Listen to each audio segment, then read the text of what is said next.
NCERT history class 9th का chapter 5, pastoralist in the modern world, ये उसका second part है। Pastoralism in Africa. अब तक हमने इंडिया के बारे में देखा था कि इंडिया के चरवाहा कैसे जीते, उनकी लाइफस्टाइल क्या है वो, और रोजी रोटी के लिए क्या क्या करते हैं। अब अफ्रीका के बारे में पढ़ते हैं, अफ्रीका के चरवाहों के बारे में। अफ्रीका के जो चरवाहा हैं वो लगभग वर्ल्ड के सेकंड, मतलब वर्ल्ड के लगभग लगभग आधी, आधे पॉपुलेशन, जिस वर्ल्ड में जितने भी चरवाहे हैं वो उसके आधे अफ्रीका में हैं। लगभग लगभग 22 मिलियंस अफ्रीका में जो चरवाहे हैं उनकी लाइवलीहुड इसी पर डिपेंड है, मतलब वो खाली जानवरों को ही चराते हैं, यही उनकी मेन काम है। कुछ कम्युनिटी दी हुई हैं अफ्रीका की, जैसे बेडुइन्स, बर्बर, मसई, सोमाली, बोरन एंड तुर्काना, ये कम्युनिटी हैं अफ्रीका की जो चरवाहा वाली कम्युनिटी हैं। ज़्यादातर जहाँ की वो एग्रीकल्चर जगह है वो सेमी एरिड ग्रासलैंड है और डेजर्ट है, मतलब रेगिस्तान वाले एरिया हैं, और जहाँ घास फूस हल्की फुल्की उगती है, मतलब ये ज़मीनें एग्रीकल्चर के लिए स्विचेबल नहीं है, मतलब यहाँ इंसान इजीली एग्रीकल्चर नहीं कर सकता, खेती बाड़ी नहीं कर सकता।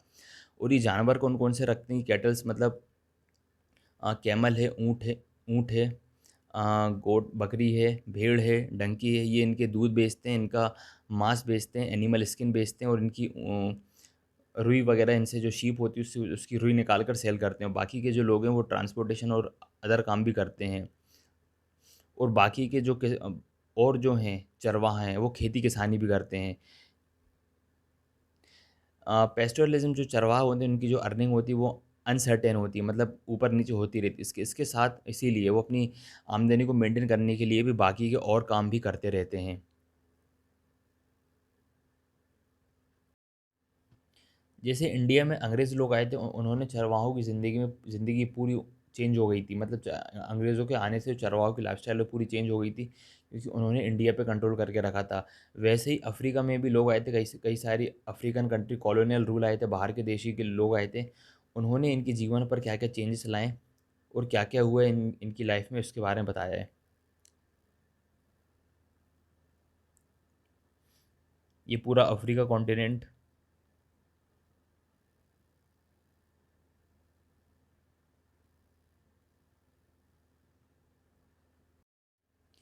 अफ्रीकन लोगों की ज़िंदगी में क्या-क्या चेंजेस आए हैं, इसको समझने के लिए एक एग्ज़ाम्पल के लिए कम्युनिटी लेते हैं, मसई मसई नाम की कम्युनिटी।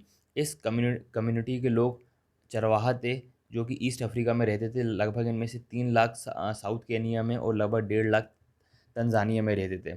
इनकी भी ज़िंदगी जिस तरह से इंडिया में अंग्रेज़ लोग आए थे, उन्होंने चरवाहों की ज़िंदगी पे क्या-क्या इम्पैक्ट डाला था, उसी तरीके से यहाँ पर भी जब बाहर के लोग आए थे, उन्होंने अपने नए कानून लाए थे, रेगुलेशन लाए थे, और इनकी ज़मीनें इनसे छीन ली गईं, और इनके मूवमेंट पर भी रिस्ट्रिक्शन लगा दी, मतलब ये बाद में फ्रीली भी नहीं घूम सकते थे।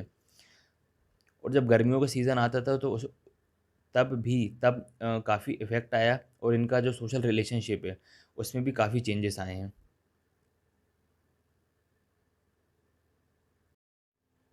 Where have the grazing land gone? Maasai, जो मसाई कम्युनिटी के लोग थे, उनके साथ एक प्रॉब्लम ये थी कि वो उनकी ज़मीनें उनसे छिनती जा रही थी। कॉलोनियल रूल के पहले, जब कॉलोनियल टाइम था, उसके पहले जो मसाई लैंड है वो कितना बड़ा था, वो नॉर्थ केनिया से लेके नॉर्थ तंजानिया तक था, तंजानिया के रेगिस्तान तक फैला हुआ था। लेकिन 19th सेंचुरी में, लेट 19th सेंचुरी में जब यूरोपियन आए तो उन्होंने इस पर पूरा कब्जा कर लिया अफ्रीका में, और 1885 में इस पर इंटरनेशनल बाउंड्री बना दी गई। ब्रिटिश ने कहा कि भई ये केनिया हमारा है, और जर्मन बोले तंजानिया हमारा। तो आपस में इंटरनेशनल बाउंड्री बाँट ली, और आपस में उन्होंने अपने देश बाँट लिए। और जो अच्छी-अच्छी घासें थी, मतलब जो अच्छे-अच्छे जहाँ पर जो जितनी भी घासें उगती थी, तो अच्छी-अच्छी ज़मीनें उन्होंने ले ली, और जो सूखी घास थी, मतलब जो स्मॉल एरिया था, जहाँ पर सही घासें नहीं उगती थी, वो मसई कम्युनिटी के लोगों को, वहाँ के आदिवासियों को दे दी। लगभग ऐसे करते 60% हिस्सा अंग्रेज़ों के पास चला गया, बचा-कुचा जो 40% था, वहाँ पर ना तो ज़्यादा अच्छी रेनफॉल होती थी, ना वो ज़्यादा वहाँ पे घास-फूस उगती थी जानवरों के लिए। लेट 19th सेंचुरी में ब्रिटिश गवर्नमेंट ने क्या करा, जो ईस्ट अफ्रीका था, वहाँ के लोकल पीजेंट थे, मतलब जो उन्होंने ज़मीन कब्जे करके रखी थी, कुछ ना कुछ तो करेंगे। तो वहाँ के जो लोकल पीजेंट है, किसान हैं, उनको इनकरेज करने करने लगे और अपनी ज़मीनें बढ़ाने के लिए खेती करने के लिए। अब जो चरवाहा वाली ज़मीन थी जहाँ पे जानवर उगते थे, अब वो खेती में तब्दील हो गई। अब वहाँ पर खेती होने लगी। जब प्री कॉलोनियल टाइम था, मतलब जब अंग्रेज़ नहीं आए थे, तब ऐसा सिस्टम था, जो मसीह कम्युनिटी के चरवाहा हैं, वो इकोनॉमिकली और पॉलिटिकली स्ट्रॉन्ग थे, जो जो एग्रीकल्चर करते थे, मतलब जो खेती करते थे। मतलब चरवाहा बहुत पावरफुल थे पहले, अंग्रेज़ों के आने के पहले। जब अंग्रेज़ आ गए, जब उन्होंने खेती-बाड़ी को एनकरेज करा, तो ये पूरा उनका उल्टा हो गया पूरा। अब जो किसान हैं, वो इकोनॉमिकली स्ट्रॉन्ग हो गए और पॉलिटिकली स्ट्रॉन्ग हो गए।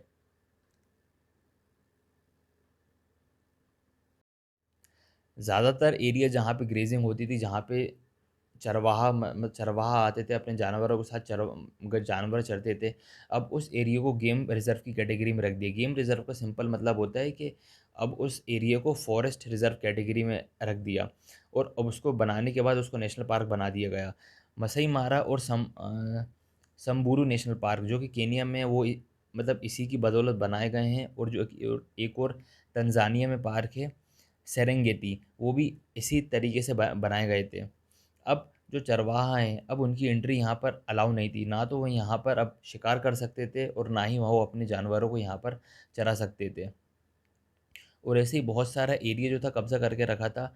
सेरेगेटी नेशनल पार्क का जो एरिया है, टोटल एरिया, वो 14,760 किलोमीटर स्क्वायर फीट में फैला हुआ है, जिसको अंग्रेज़ों ने कब्जा कर लिया था। और फिर बाद में उन्हीं लोगों को जाने से मतलब उन्हीं लोगों की एंट्री पर बैन लगा दिया।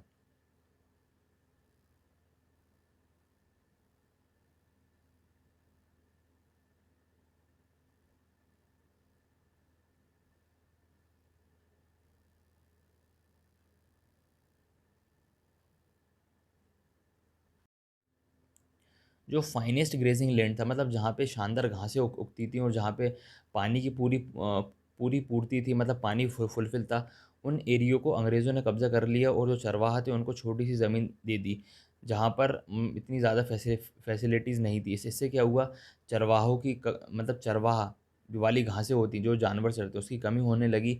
इससे क्या हुआ, जानवरों को भी प्रॉब्लम होने लगी, और उनका पेट भरने में काफ़ी दिक्कत आने लगी थी।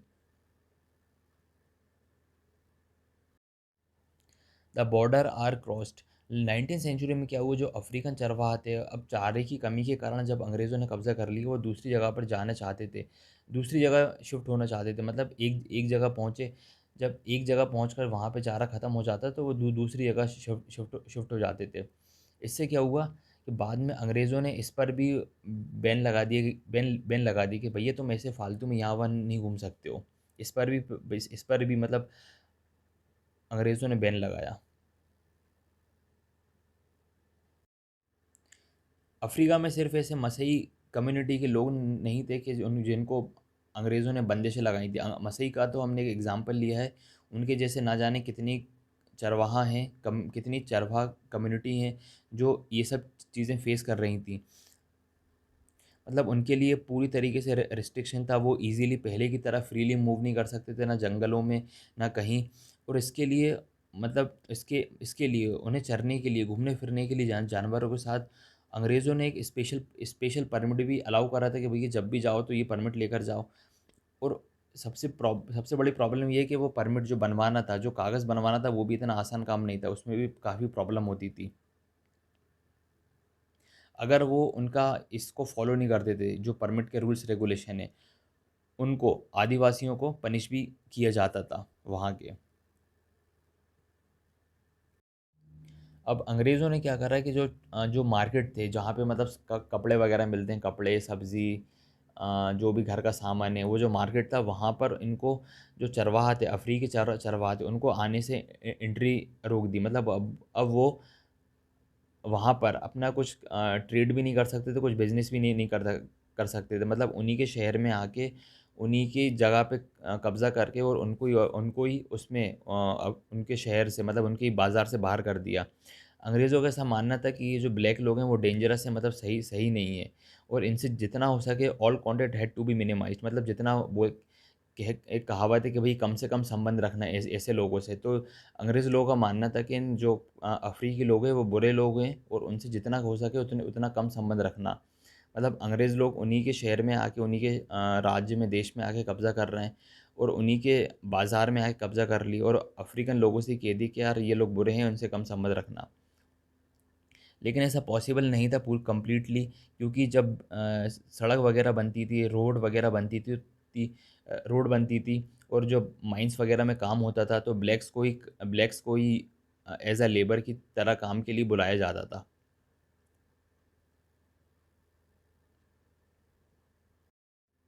जब अंग्रेज़ लोग आए, तब जब उन्होंने अफ़्रीका पे कंट्रोल करा, देखते ही देखते उन चरवाहों की ज़िंदगी, जो अफ़्रीकन चरवाहा थे, देखते ही देखते उनकी ज़िंदगी पूरी पूरी तरीके से बदल गई। अब वो दोनों ही तरीके का काम उन्होंने स्टार्ट कर दिया। अब मतलब उन्होंने देखा कि यार अब वो क्योंकि ज़मीनें सिकुड़ने लगी थी, कई सारी ज़मीनों पे उन्होंने कब्ज़ा कर लिया अंग्रेज़ों ने, और कई सारी ज़मीनों को रिज़र्व कर दिया, फॉरेस्ट रिज़र्व बना दिया। अब उन्होंने कहा चरवाहों ने कि यार अब ये सिर्फ़ चरवाहे से काम नहीं चलेगा, कुछ अलग काम भी करने पड़ेंगे। तो उन्होंने ट्रेडिंग मतलब कुछ अपना छोटा-मोटा बिज़नेस भी स्टार्ट करा। बाद में ये हुआ कि जब अंग्रेज़ लोग चाहते थे, मतलब अंग्रेज़ लोग को ये भी पसंद नहीं था कि इनके बिज़नेस को, कि भैया ये लोग बिज़नेस कर रहे हैं, तो उनका बिज़नेस तो पूरी तरीके से बंद नहीं करवा सके, लेकिन उन्होंने अंग्रेज़ों ने अफ़्रीकन लोगों पे बिज़नेस पर भी रिस्ट्रिक्शन लगा दी, मतलब उस पर भी कुछ ना कुछ नया रूल्स रेगुलेशन थोप दिया।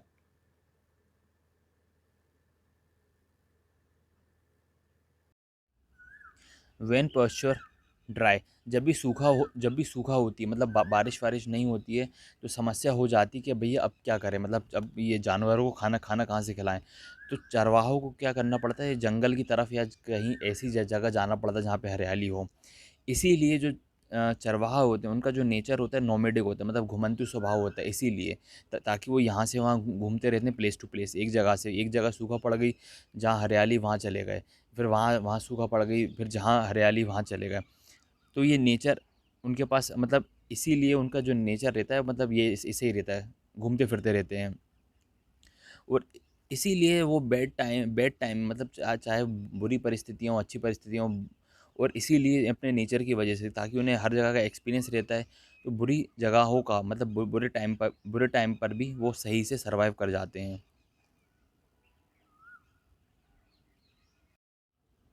अब इससे क्या हुआ, जब कॉलोनियल रूल आया, तो जो मसई कम्युनिटी के लोग हैं, जो आदिवासी में जो वहाँ रहा करते थे अफ्रीका में, अब उनको रिज़र्व कर दिया गया, मतलब जो जहाँ पे हरी भरी घासें थी उसको तो रिज़र्व कर दिया, अब इनको भी एक पर्टिकुलर जगह दे दी कि भैया यहीं रहोगे, अब यहाँ वहाँ से नहीं जा सकते थे, क्योंकि उनके घूमने फिरने पर भी अंग्रेज़ों ने कई सारी पाबंदी लगा के रखी थी। जो बेस्ट ग्रासिंग लैंड होते हैं, मतलब जहाँ पे अच्छी घास फूस उगती है, हरियाली रहती है, हल्की फुल्की कभी कभी बारिश भी होती है मौसम में, वो एरिया तो उनने अंग्रेज़ों ने ले ली, लेकिन जहाँ पे सूखा पड़ता है, जहाँ पे हरियाली की कमी है, फ्रिक्वेंटली सूखा पड़ता रहता है, वो ज़मीन जो मसई कम्युनिटी के लोग हैं इनको दे दी। अब इससे क्या हुआ, ये प्रॉब्लम ये आ गई, ये शिफ्ट भी नहीं कर सकते थे यहाँ से वहाँ, क्योंकि इनको मतलब बाउंडेशन थी। इस चक्कर में इस इनके कई सारे जानवर या भूखमरी से मर गए और बीमारी से मर गए। और एक 1930 में एक इंक्वायरी में पता चला, जो मसई कम्युनिटी के लोग हैं, उनके पास, मसई कम्युनिटी के जो केन्या के लोग हैं, उनके पास 7,20,000 कैटल थे और 8,20,000 शीप, भेड़ थी, और 1,71,000 डंकी थे। और सिर्फ 2 साल के, जब 2 साल के लिए सूखा पड़ा 1933-1934 में, तो आधे से ज़्यादा इनके जानवर मर चुके थे।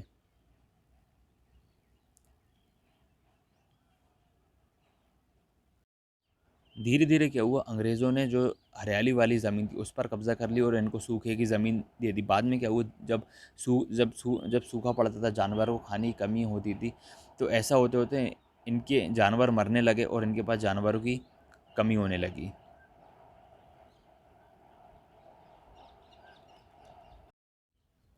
Not all were equally affected, मतलब सभी पर सेम प्रभाव नहीं पड़ा। अफ्रीका में जो मसई लैंड में रहते थे मसई कम्युनिटी के लोग, अब सभी पर सेम इफेक्ट नहीं पड़ा जब अंग्रेज़ आए थे।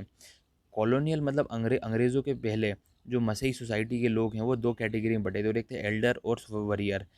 एल्डर लोग वो लोग थे जो मतलब रूल किया करते थे, मतलब सारे जो कम्युनिटी के लोग हैं, उनके इश्यूज़ पर डिस्कस किया करते थे। कुछ कुछ प्रॉब्लम हो जाती थी तो उसका सेटलमेंट करते थे। और वॉरियर वो लोग होते थे जो ज़्यादातर यंग पीपल होते थे, एक प्रकार से ये प्रोटेक्ट करते थे ट्राइब को, जो अपना कस्बा होता था, गाँव होता था, उसको प्रोटेक्ट करते थे।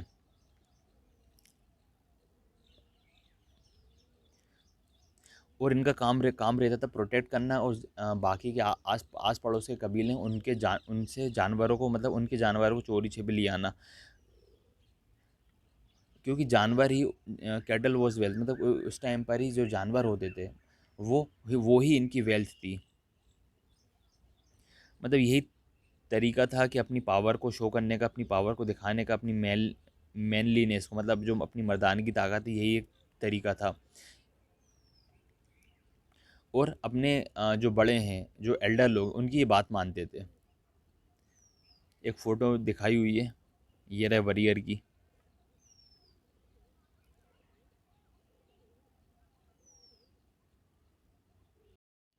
जो मसई कम्युनिटी का एडमिनिस्ट्रेशन था, अब अंग्रेज़ों ने क्या करा, इनके एडमिनिस्ट्रेशन पर भी मतलब कुछ रूल्स रेगुलेशन आए कि भैया अब तुम अपने एडमिनिस्ट्रेशन की पॉलिसी थोड़ी चेंज करो। इन्होंने क्या करा, हर ग्रुप में एक चीफ अपॉइंट कर दिया जो कि रिस्पॉन्सिबल होगा, कुछ भी काम होगा तो वो चीफ ही रिस्पॉन्सिबल होगा। और ब्रिटिश ने ये बोल दिया कि भैया अब से आप रेड, मतलब किसी की छीनोगे नहीं कोई भेड़ बकरी वगैरह, और ना लड़ाई लड़ोगे। जो और ब्रिटिश ने जो है इन पर इम्पैक्ट डाला था, मतलब जो इनके एडमिनिस्ट्रेशन पर चेंजेस लाए थे, इससे इनकी पावर काफ़ी कम हुई थी।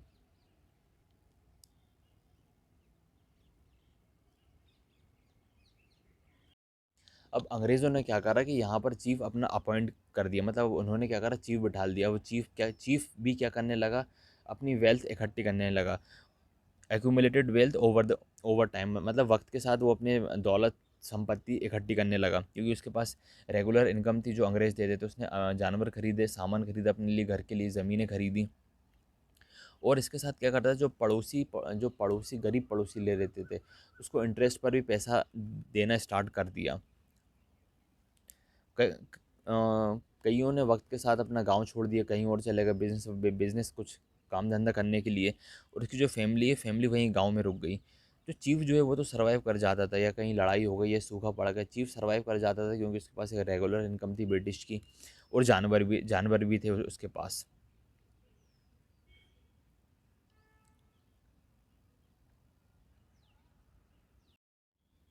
ये तो हो गई मुखिया की बात। और बाकी के जो गरीब चरवाहे हैं, उनकी क्या होती थी, मतलब उनके उनके साथ क्या होता था। लेकिन उनकी परिस्थिति ऐसी नहीं थी। चीफ तो है भैया, चलो थोड़ा टफ फेस आ गया तो उसके पास खाने पीने की कोई कमी नहीं है, बट इनके साथ ऐसा होता था, जब बेड टाइम आ गया, चाहे सूखा पड़ गया या कुछ दिक्कत आ गई, तो ये लोग उसमें सर्वाइव नहीं करवाते थे, ना वार में, ना फेमाइन में, भुखमरी में।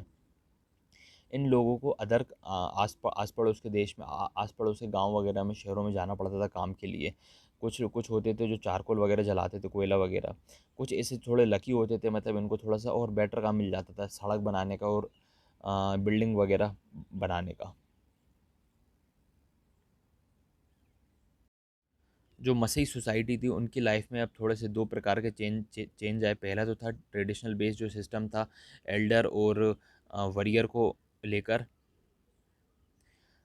वो कम्प्लीटली चेंज तो नहीं हुआ, बट थोड़ा सा डिस्टर्ब हो गया था। और सेकंड चेंज आया है जो अमीरी और गरीबी का चेंज है, मतलब जो अमीर चरवाहा हैं और गरीब चरवाहा हैं। इसका कंक्लूजन क्या है, हमने देखा कि जो चारावाह हैं, जो अलग अलग मॉडर्न वर्ल्ड में जो चेंजेस आए थे, मतलब पूरी दुनिया भर में, तो उससे इनके जीवन पर क्या प्रभाव पड़ा, इनके जीवन पर क्या असर पड़ा, इनकी लाइफस्टाइल कैसे चेंज हुई थी। और जो नए कानून आए थे, नई न्यू बाउंड्रीज बनी थी, इनसे क्या हुआ, ये इजीली मूव नहीं कर सकते थे, इनके ऊपर काफ़ी रिस्ट्रिक्शन लग गई थी। सारे के सारे एक, और एक जगह पर कितना चारा खाएंगे, मतलब एक एक जगह पर लिमिटेड ही घास फूस उगती, तो वहाँ पर कितना खाएंगे। तो ऐसे क्या हुआ, जो चारे की कमी है, चारों की कमी होने लगी, और ऐसे करते करते धीरे धीरे इनके जानवर मरने लगते थे।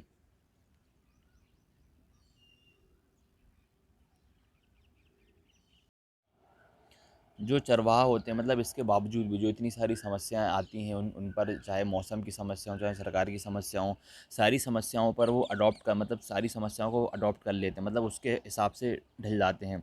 अपना वो अगर रिस्ट्रिक्शन लगा दी तो अपना रास्ता चेंज कर लेते हैं साल में, और अपने कैटल्स को कम कर देते हैं। और उनको राइट से न्यू एरिया में घुसने का, और गवर्नमेंट से भी डिमांड करते हैं कि अब ये फॉरेस्ट मैनेजमेंट और अपने वाटर रिसोर्सेज के लिए जो भी उनके लिए काम के हों। Pastoralists are not relic of the past, मतलब ये ऐसा नहीं है कि भाई वो तो पास्ट की बात है, जान दो, ख़त्म हो गई, अब ऐसा नहीं है। अब अभी के जो इन्वायरमेंटलिस्ट हैं कि नहीं भैया, अब उन मॉडर्न वर्ल्ड में उनके लिए कोई जगह नहीं है, मतलब ऐसा नहीं। इन जो अभी इन्वायरमेंटलिस्ट हैं और इकोनॉमिस्ट हैं वो इस बात को रिकॉग्नाइज़ करते हैं कि नहीं, जो उनकी लाइफस्टाइल है, चाहे वो हिली एरिया में हो, चाहे वो ड्राई रीजन में हो, उनका जो मूवमेंट करना स्वभाव है और ये बहुत ज़रूरी भी है। अब देखते हैं क्या कानून बनते हैं। ये चैप्टर अब कंप्लीट होता है।